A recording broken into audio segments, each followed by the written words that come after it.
आशा करता हूं आप सब बहुत अच्छे होंगे। मेरा नाम है सिद्धांत अग्निहोत्री। स्टडी ग्लोब्स पे आपका बहुत बहुत स्वागत है। भारत बनेगा विश्व गुरु सिर्फ 10 सालों में। बिल्कुल, ये जो मैं लेक्चर ले रहा हूं ये मेरे बिल्कुल पर्सनल व्यूज़ हैं, ठीक है। कोई एडिटोरियल नहीं, कुछ नहीं। मैंने जितनी पढ़ाई की है अभी तक, मेरा उसका मतलब एक थोड़ा सा मैं कंक्लूजन देने की कोशिश करूँगा। देखिए, मैं यहाँ पे कुछ देशों की केस स्टडी आपके सामने रखूँगा, फिर आप डिसाइड करिएगा। लेकिन उससे पहले दोस्तों मैं आपको बताना चाहता हूं कि डार्क साइकोलॉजी का कोर्स, ये शानदार कोर्स आप जरूर अवेयर करें। डार्क 40 कूपन कोड यूज करें, मात्र 600 रुपये का ये आपको कोर्स मिलेगा। अगली class mind games and psychological warfare पे होगी। डॉक्टर मयूरिका दास जो खुद एक साइकोलॉजिस्ट है, ठीक है, वो क्लास कंडक्ट करिए। मुझे बताने की जरूरत है कि साइकेट्रिस्ट के सेशन ही कितना महंगा पड़ता है। ओके, तो अभी तक अगर आपने टेलीग्राम ग्रुप को नहीं ज्वाइन किया तो इस नंबर पर व्हाट्सएप करें अपनी रिसीट के साथ। साथ ही साथ आपको रिकॉर्डेड कोर्स, बहुत बच्चे बोले सर लाइव ही है क्या? रिकॉर्डेड? अरे रिकॉर्डेड भी है मेरे भाई, लाइव के बाद रिकॉर्डेड ही हो जाएगा। तो माँ तुझे सलाम, वंदे मातरम। हमको ऐसा क्या करना है जो 10 साल में, मतलब आज क्या है 2023 और 2035 आते आते हम सबको पीछे छोड़ दे। क्या ये हो सकता है? Is it possible? एब्सोल्युटली, एकदम पॉसिबल है, जबरदस्त तरीके से पॉसिबल है। मैं आपको कुछ देशों की केस स्टडी बताऊंगा। आप बोलेंगे सर ऐसा कैसे? मैं आपको बताता हूं। चलो, ये दुनिया है हमारी, तुमको क्या चाहिए? दुनिया, ठीक है। जापान 4 आइलैंड से बना हुआ, होकाइडो, क्योशु, शिकोगु, होन्शु, ठीक है। 3000 साल का इतिहास, एक क्लोज्ड इकोनॉमी, 1600 के अराउंड। टोकुगावा फैमिली जो है उन्होंने ओवरटेक किया। शोगुनेट सबसे ऊपर, ये इंपीरियल रूलर्स, इनके पास पूरी ताकत, इन्होंने जापान को पूरा बंद कर दिया। इससे पहले भी बंद ही था, क्लोज्ड था, और एम्परर को साइड में कर दिया, ठीक है। उसके नीचे आते थे डाइमोस, जो लैंडलॉर्ड्स होते थे। 250 डोमेन्स में बांट दिया था, पूरे जापान को 250 पार्ट्स में डिवाइड कर दिया था। सबसे ऊपर थे जो शोगुनेट्स होते थे, शोगन्स जिनको बोलते थे, ठीक है। उसके नीचे होते थे आपके डाइमोस, जो लॉर्ड्स होते थे जिनके पास जमीन होती थी, और उसके नीचे आते थे समुराय। समुराय क्या प्रोटेक्ट करते थे, इनके पास तलवार होती थी। तो 200 सालों तक बेड़ा गर्क रहा जापान का। और 1853 में Matthew Perry, commodore Matthew Perry America की तरफ से आते, क्योंकि उस समय चाइना में हालात बहुत बुरे थे। चाइना का अगर आज का इतिहास देखो ना, तो चाइना बहुत जल्दी डेवलप किया है। चाइना ने भी 10-15 सालों में अचीव किया है। Deng Xiaoping, thanks to Deng Xiaoping. मैं बहुत सारी चीजें आज आपको बताऊंगा, आज आपकी आंखें खुलने वाली हैं। यार इसको शेयर कर दो यार, जितना हो सके इतना शेयर करो कि सरकार तक बात पहुंची जाइए, ठीक है। तो जापान जो है, जापान डर गया था। जापान ने भारत से सबक लिया। जापान ने में गजब का राष्ट्रवाद है। जापान ने बोला कि मतलब भाई देखो, जो भारत का हाल हुआ है, ईस्ट इंडिया कंपनी ने बैंड बजा दी, हमको वो नहीं करना है। जापान ये बोलता था कि भारत अपने ही लोगों पे जुल्म कर रहा है।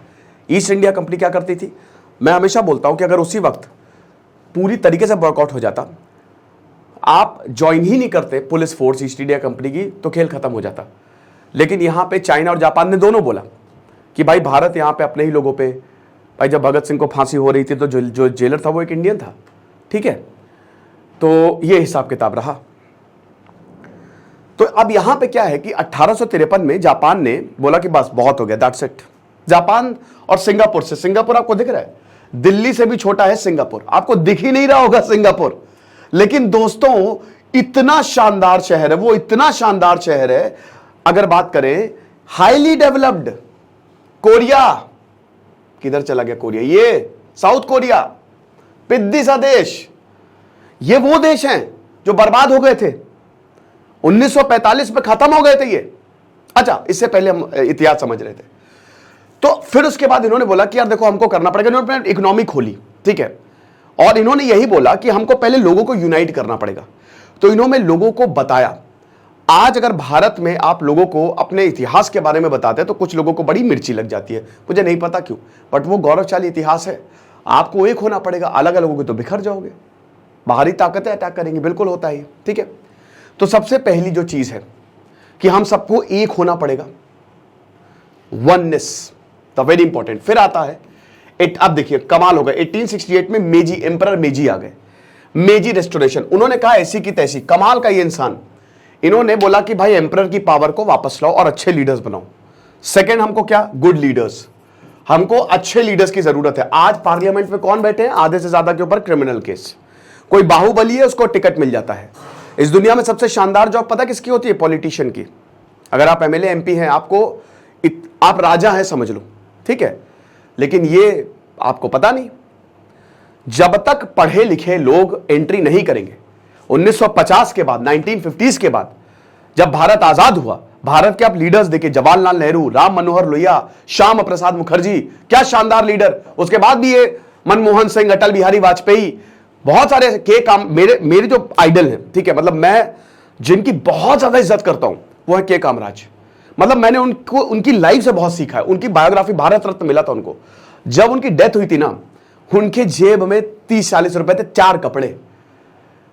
चीफ मिनिस्टर रहे वो, तमिलनाडु को एकदम पूरा समझ लीजिए ट्रांसफॉर्म कर दिया, और कांग्रेस को भी ट्रांसफॉर्म किया। बहुत बड़ा रोल रहा उनका। इंदिरा गांधी को लाने में वही थे, लाल बहादुर शास्त्री को भी।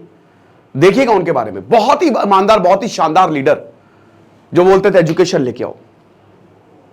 तो सबसे पहले तो जो लीडर्स हैं, जो यंग लोग हैं, जो पढ़े लिखे लोग हैं, उनको आगे आना पड़ेगा। पॉलिटिक्स करो बेटा, जितना हो सके पढ़े लिखे लोगों को पॉलिटिक्स करनी चाहिए।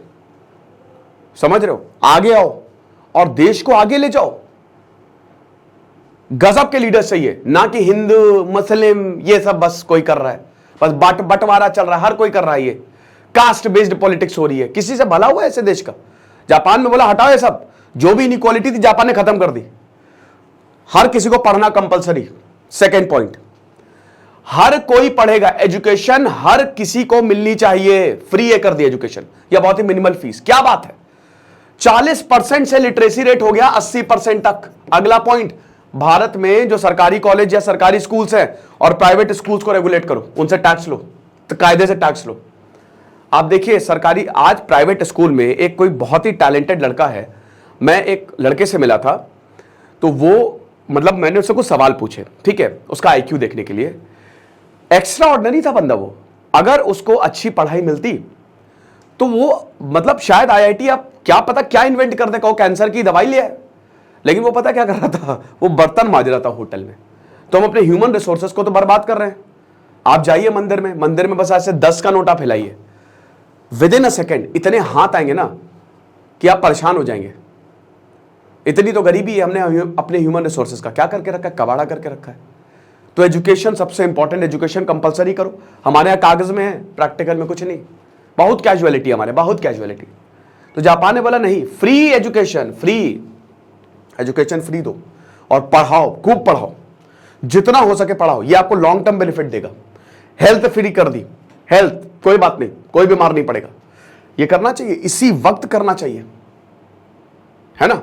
हम कॉलोनियल माइंडसेट से अब बाहर आए, क्योंकि मैंने देखा है ना कि किस तरीके से स्कूल्स अपनी मनमानी करते हैं, किस तरीके से कॉलेजेस अपनी मनमानी करते हैं। क्वालिटी तो वैसे भी हमारे यहाँ है नहीं। आप किसी भी बच्चे से पूछ लीजिए, अगर बच्चा खुश है स्कूल जाने में तो बहुत अच्छा है, लेकिन हर कोई दुखी है। आप पूछिए 100 में से 99 बच्चे बोलेंगे भाई मुझे स्कूल जाने में बिल्कुल मजा नहीं आता। ये चीज है। और एक समय था जब स्कूल कमाल का हुआ करता था, ठीक है।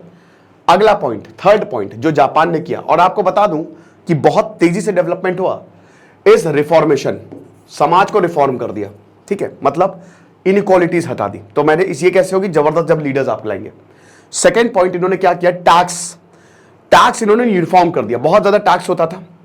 थर्ड, इन्होंने इंडस्ट्रीज को बढ़ावा दिया। भारत में ये बहुत बड़ा एक, मतलब मैं क्या बताऊं, सरकार को स्टार्टअप पे तो बहुत ही कम टैक्स लेना चाहिए। एक स्टार्टअप रेवोल्यूशन शुरू करे, भारत में अभी नहीं है।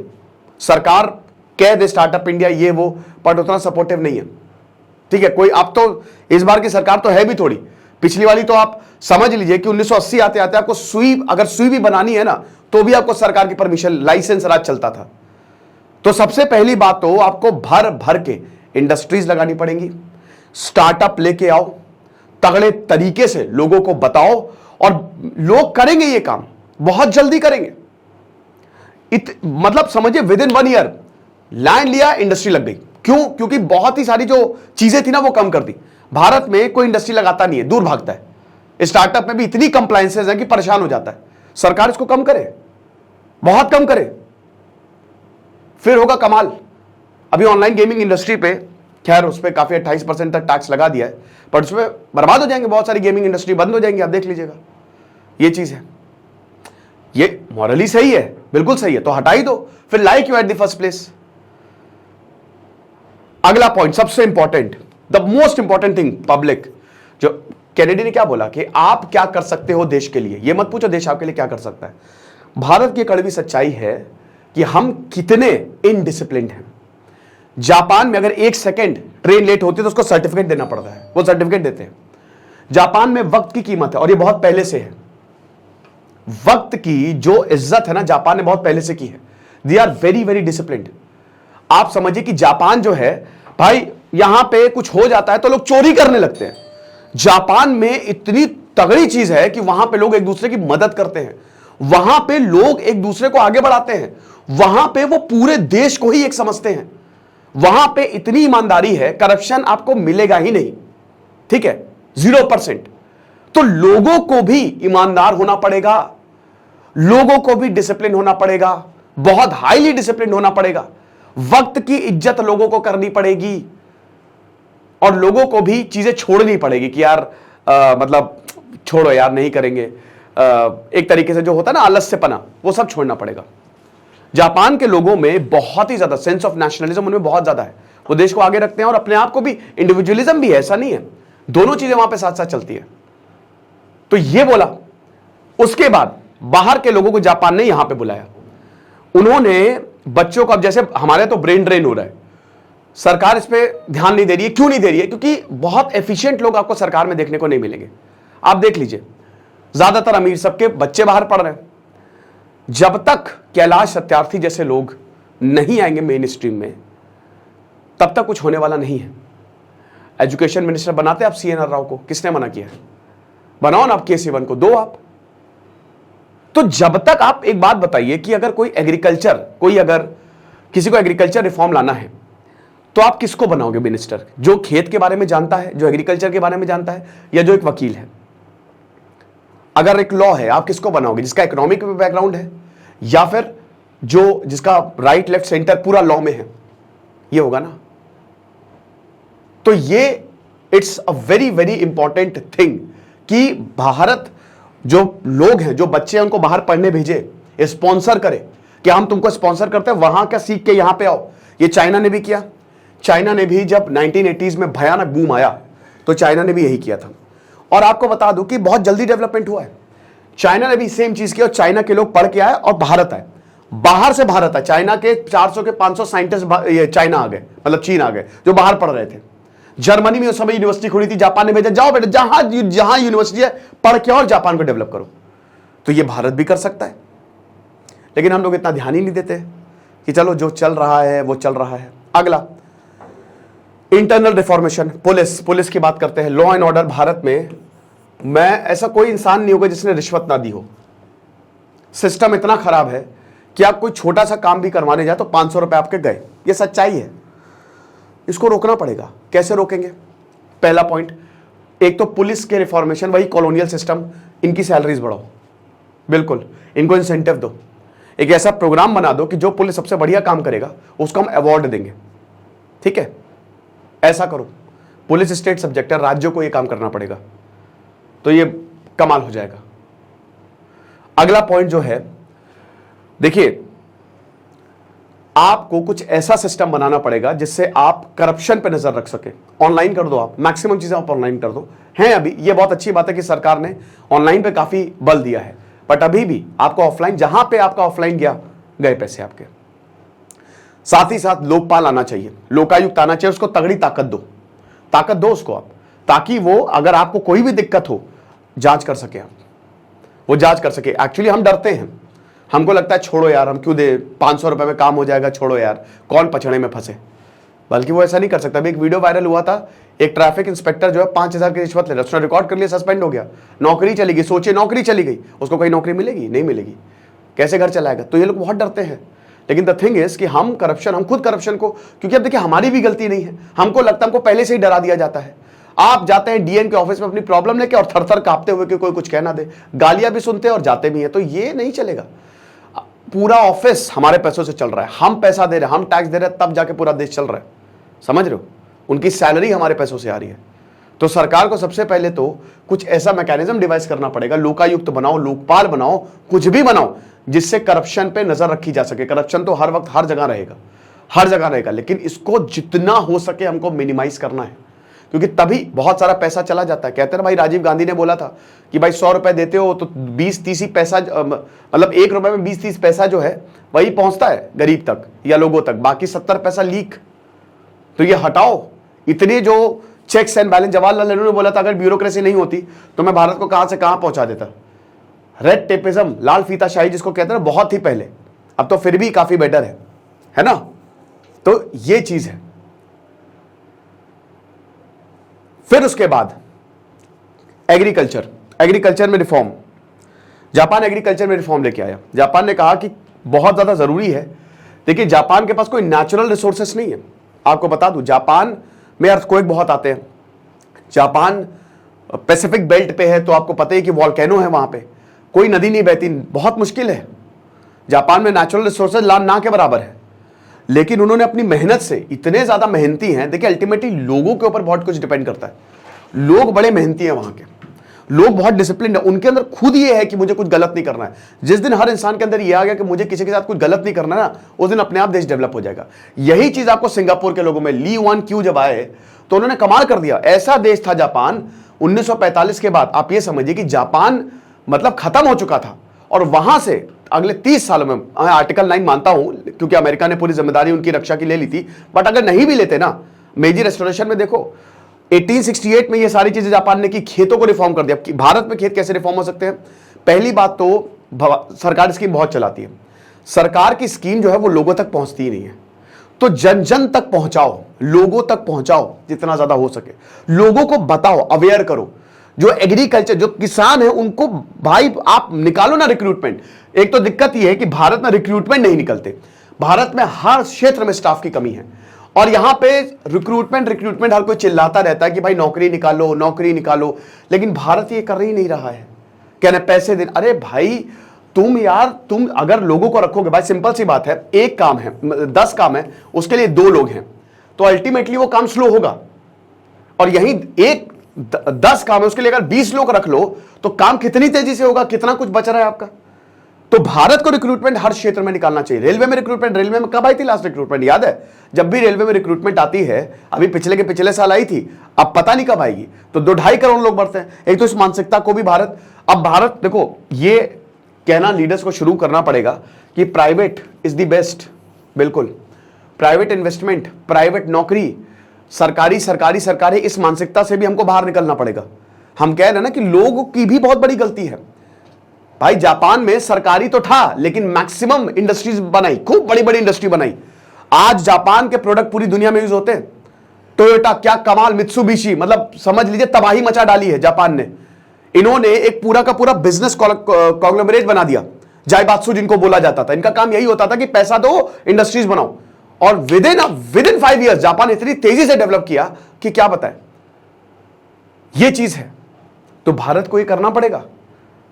हमको सरकारी मानसिकता से बाहर निकलना पड़ेगा। सरकारी जॉब इतनी है नहीं। चाइना में यही हिसाब किताब था। चाइना में रॉयल, जब आपको एंट्री लेनी पड़ती थी एलीट क्लास में, तो उसका एक एग्जाम होता था, उसमें 8 ऐसे लिखने पड़ते थे। तो चाइना ने देखा यार इससे तो बर्बादी हो रही है, क्योंकि डिग्री होल्डर्स बहुत सारे हैं और सक्सेस रेट 1% है। और कोई इंसान अगर मान लो कि उसका स्किल बहुत बढ़िया है, कोई इंसान बहुत ही बढ़िया प्लम्बर है, या कोई इंसान बहुत ही बढ़िया साइंटिस्ट है, तो उसको भी लिटरेचर में ऐसे लिखना पड़ रहा है। तो उसने चेंज कर दिया, उसने कहा स्किल बेस्ड जॉब मिलेगी। अब ये भारत भी करे। चाइना में स्किल बेस्ड जॉब है। चाइना का लेबर अगर कुछ करता है तो वही करता है, लेकिन भारत का कहो एक बार पेंटिंग कर रहा हो, एक बार प्लम्बिंग कर रहा हो, फिर कहीं कोई और काम कर रहा हो, क्योंकि कमी है यहाँ पे। इन्वेस्टमेंट चाहिए इंफ्रास्ट्रक्चर को, इस इंफ्रास्ट्रक्चर पे, और ये सब हो सकता है अगर करप्शन पे, क्योंकि पैसा बहुत लीक हो जाता है। पैसे की कमी नहीं है, ठीक है। टैक्स सिस्टम, टैक्सेशन जो है, आपको पता है ना कि जो अमीर हैं, ठीक है, और जो मिडिल क्लास है वही टैक्स दे रहे हैं, ठीक है। गरीबों पे टैक्स हम नहीं लगा सकते, लेकिन दोस्तों आप ऐसा भी करो ना। देखिए, आप जब लोगों को खुश रखोगे तो लोग आपको दुगना खुश रखेंगे। पब्लिक आपके लिए बहुत कुछ करने को तैयार है ना। बहुत सारे और भी तरीके हैं जिससे काम हो सकता है। अब ये सारी चीजें जब जापान ने की, तो जापान की इकॉनमी बहुत तेजी से बूम की, और with in 10 years you won't believe 1880 आते आते जापान ने चाइना पे कंट्रोल कर लिया। ये बिल्कुल सही बात है, जापान ने अपनी आर्मी, इंपीरियल आर्मी थी उनकी बड़ी तगड़ी, ठीक है, लेकिन 1880 आते आते जापान ने पूरा चाइना बर्बाद कर डाला, पूरा साउथ ईस्ट एशिया जापान के पास आ गया। जापान इतना ज्यादा ताकतवर हो गया कि उसने रशिया तक को हरा दिया 1905 में। रशिया हार गया वो भी 8 महीने के अंदर अंदर, छोटा सा देश। ये क्यों हुआ? ये इन्हीं सब वजह से हुआ। अब आप बोलेंगे सर भारत एक बहुत बड़ा देश है। भारत एक बहुत बड़ा देश है, बट 28 राज्य है और हर एक राज्य की खुद की मशीनरी है और उस राज्य में भी डिसेंट्रलाइजेशन है। समझ रहे हो? राज्य में शहर आते हैं, उनकी अलग गवर्नमेंट है, उसमें गांव आते हैं। आपको हाँ, गांव को भी आपको यहां पे बहुत ज्यादा गांव को डेवलप करो, गांव के लोगों को आपको फैसिलिटी देनी पड़ेगी। इन सबके लिए पैसा चाहिए, नो डाउट पैसा चाहिए, बट पैसा बहुत आ जाएगा, बहुत आ जाएगा पैसा। आप मान के चलिए सरकार ऐसी बहुत सारी चीजें कर सकती है। टैक्स लगाओ ना, सरकार बहुत सारे लोगों पे तो टैक्स ही नहीं लगाती, बहुत जिनसे वो अच्छा खासा पैसा वसूल सकती है और जो खूब पैसा कमा रहे हैं उनसे वो टैक्स ही नहीं ले रही है इतना। एक बार देखिए, सिस्टम खराब इसीलिए है क्योंकि लोग उतने नहीं हैं। जब जत्थे में लोग होंगे ना तो काम बहुत तेजी में होगा। इसीलिए सरकार को रिक्रूटमेंट पे बहुत ज्यादा फोकस करना चाहिए, ठीक है। और ये प्रैक्टिकल केस स्टडी है। आपको विश्व गुरु का बनना है तो बस हवा हवाई बातों में नहीं, जिस तरीके से अभी भारत बन रहा है भूल जाइए विश्व गुरु बन पाएंगे। अभी तो नहीं बन पाएंगे, बहुत टाइम है उसमें, लेकिन अगर आपको फास्ट फॉरवर्ड चीजें करनी है, जापान ने 5-6 साल के अंदर बुलेट ट्रेन बना दी। हमारे यहां बुलेट ट्रेन बनाते हैं तो लोग पहले सवाल करने लगते हैं, बुलेट ट्रेन बना रहे हो, ये क्या कर रहे हो, वो क्या कर रहे हो। यही तो दिक्कत है। एक तो यहां पे लोगों की भी बहुत दिक्कत है, हर चीज पे सवाल। अरे भाई देख तो लो पहले। हाँ ठीक है, देखो आप वैसे भी हर किसी को खुश नहीं कर पाओगे, लेकिन जो चीजें अच्छी हो रही है वो अच्छी हो रही है। बिल्कुल सही बात है, सरकारी अस्पताल सुधरने चाहिए, सरकार उस पर ध्यान देना चाहिए। सरकार क्या, जो उस एरिया का लीडर है वो, तभी मैं बोलता हूं कि जब भी चुनाव हो ना, लीडर सही से चुनो। और उसमें कहीं ना कहीं हमारी भी गलती है, और कहीं ना कहीं लीडर्स भी जो अब जो काबिल होते हैं वो हट जाते हैं पीछे कि भाई हमको नहीं आना है। तो कौन फिर रूल करेगा आप बताइए? ठेकेदारी रूल कर रहे हैं। पहले ब्रिटिशर ठेकेदार थे, अब भारत के आ गए। भगत सिंह ने यही तो बोला था ना कि भाई अभी तो ब्रिटिशर हैं, ये ब्रितानी सरकार है, लेकिन मैं एक ऐसा भारत चाहता हूं जहां पे लोगों के पास ज्यादा पावर हो, वो लोग ना रूल करें जो यही ठेकेदार हों। तो फायदा क्या हुआ ऐसी फ्रीडम का, ऐसी आजादी का? और वो कहीं ना कहीं हमको देखने को मिल रही है। भाई लाल बहादुर शास्त्री ने जय जवान जय किसान का नारा दिया, 3-4 साल के अंदर हम सेल्फ रिलायंट हो गए। भारत में इतनी पॉसिबिलिटी है, भारत में इतने टैलेंटेड लोग हैं, इतने गजब लोग हैं। भारत नए कॉलेजेस बनाओ, तगड़े तरीके से कॉलेजेस बनाओ। हमारे ह्यूमन रिसोर्सेज जो हैं, बहुत लोग इधर उधर घूमते हैं, उनको पकड़ो, उनके लिए एक अलग से पूरा बना दो कि भाई यहां पे तुमको 1 साल की स्किल ट्रेनिंग दी जाएगी और तुमको फिर ये काम करना पड़ेगा। एक्सपोर्ट ओरिएंटेड, जापान ने खूब एक्सपोर्ट किया, भर भर के सिल्क। जापान ने देखा सिल्क बहुत बढ़िया है, क्या बात है, तो इतना जबरदस्त वहां के लोगों ने दिन रात काम किया और सिल्क बना बना के पूरी दुनिया का सिल्क जापान कंट्रोल करने लगा कि सिल्क प्रोडक्शन पूरा जापान के पास था। भारत में भी, भारत गिफ्टेड लैंड है, भारत में तो नदियां भी हैं और भारत की ज्योग्राफी ऐसी है कि हमें सब उगता है, बट स्टिल हम प्यासे हैं नदियों के बावजूद। तो ये सारी चीजें करनी पड़ेंगी और यही करके दोस्तों 10-15 साल के अंदर अंदर देश महान बन गए हैं।